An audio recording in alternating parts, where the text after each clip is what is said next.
Polémica por el destino que tuvieron los créditos otorgados por el Estado al Filambanco, 424 millones de dólares, cuando aún sus administradores y propietarios eran los hermanos Roberto y William Isaías Dazun, fue inmediata.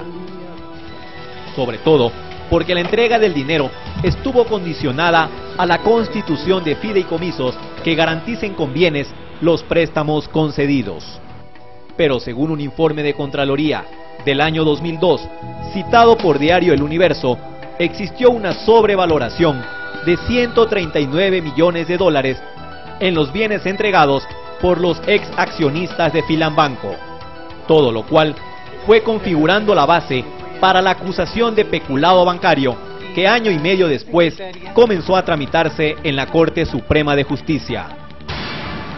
Los argumentos del presunto beneficio a favor de los hermanos Isaías con estos fondos públicos comenzaron con los primeros informes recibidos por la administración estatal y que revelaron que 107 millones de dólares de los prestados por el Estado fueron depositados en las cuentas de Filambanco Trust, con sede en Panamá.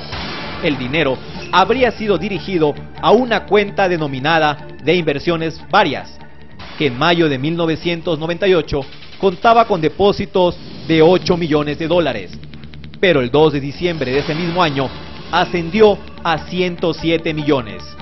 Cuando las autoridades estatales descubrieron en el Filambanco Trust esta cuenta por cobrar, traspasada a un fideicomiso denominado Otavalo o Multiinversiones, vinculados a los hermanos Isaías, les exigieron a los ex accionistas la entrega de bienes que cubran este monto. Fue entonces que pasaron a poder del Estado la colección de obras de arte del Museo Naín Isaías, valoradas por los hermanos Isaías en 30 millones, y además terrenos de la urbanización Las Orquídeas y el centro comercial Puntilla Mall, avaluados por los ex accionistas del Filambanco en 77 millones. Tiempo después, se comprobaría que tales valores no respondían a la realidad comercial. Pues según la investigación de El Universo, algunos de esos bienes no pagaron impuestos prediales y por ello tenían juicios de coactiva. Otros habían sido expropiados y aún otros pertenecían a personas o empresas que no eran parte del patrimonio de los ex accionistas, como estipulaba el acuerdo. Esto ocurría mientras el Filambanco estatal tuvo que ser apuntalado de emergencia nuevamente por el gobierno con otros créditos que sobrepasaron los 600 millones de dólares. Y poco después comenzaron a hacerse públicos los resultados de las auditorías contratadas por la Agencia de Garantía de Depósitos con diferentes empresas internacionales como la Deloitte & Touche, Hansen & Home, Arthur Andersen y Pricewaterhouse, que concluyeron en que existieron varias irregularidades en la administración privada de Filambanco. El informe de la Deloitte, por ejemplo, estableció que las pérdidas del Filambanco, antes que pase a poder del AGD, es decir, todavía en manos de los hermanos Isaías Dazun, eran de 654 millones de dólares. A todo lo cual se sumó un informe de la Comisión Anticorrupción que por primera vez calificó a lo ocurrido durante la administración privada de Filambanco como peculado bancario. Fue censurable y criticable una crisis de Filambanco en manos de los señores Isaías. ¿Pero qué es el peculado bancario? El peculado es la disposición arbitraria, la mala utilización o el mal uso de recursos públicos para beneficio propio o de terceros por parte de determinados sujetos activos calificados.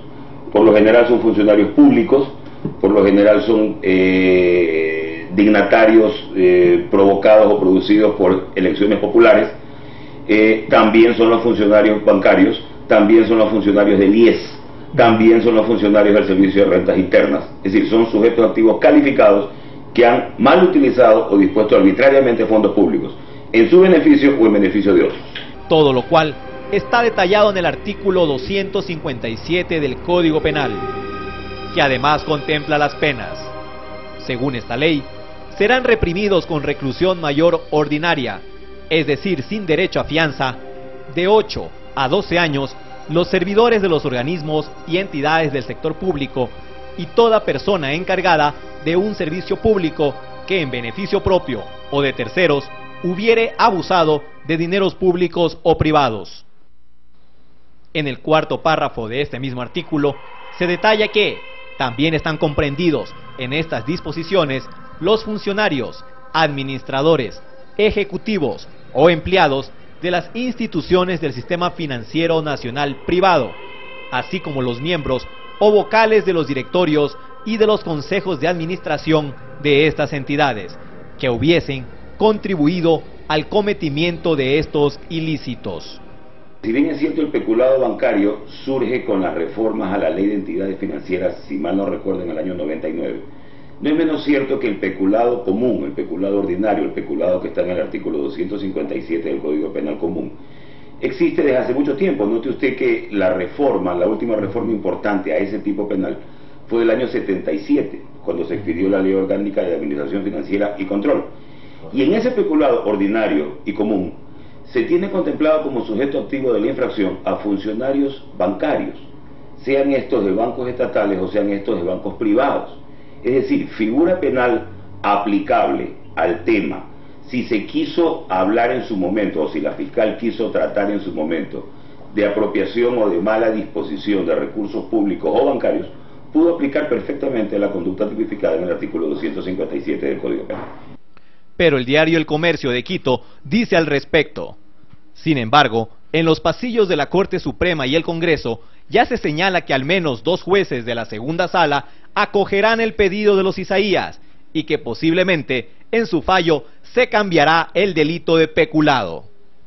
Y por peculado bancario han sido procesados los ex banqueros Alejandro Peñafiel del Banco de Préstamos, Fernando Aspiazu del Banco del Progreso, Nicolás Landes del Banco Popular, Álvaro Guerrero de la Previsora, Carlos Julio Miranda del Banco de la SUAY, Alberto Ceballos Gómez Piñán del Bancomex, Arturo Quirós y Jorge Gallardo del Banco del Pacífico, y cierran la lista los hermanos Roberto y William Isaías Dazum del Filambanco. El caso Filambanco ha merecido además otros comentarios.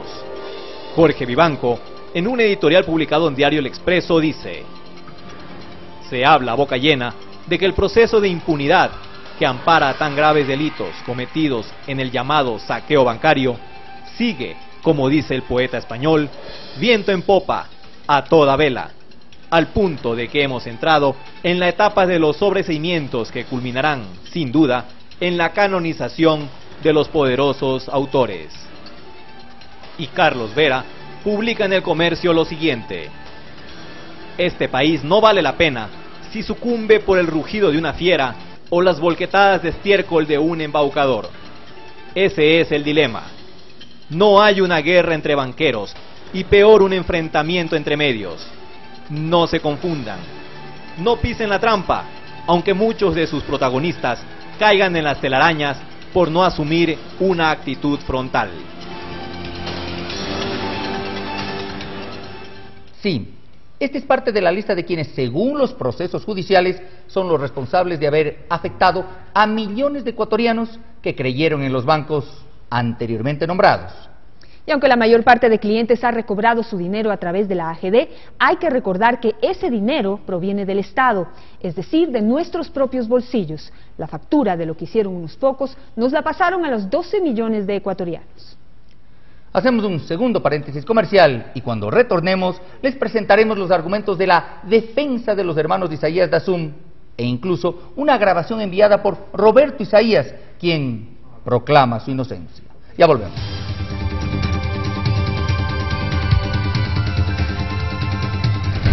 Estamos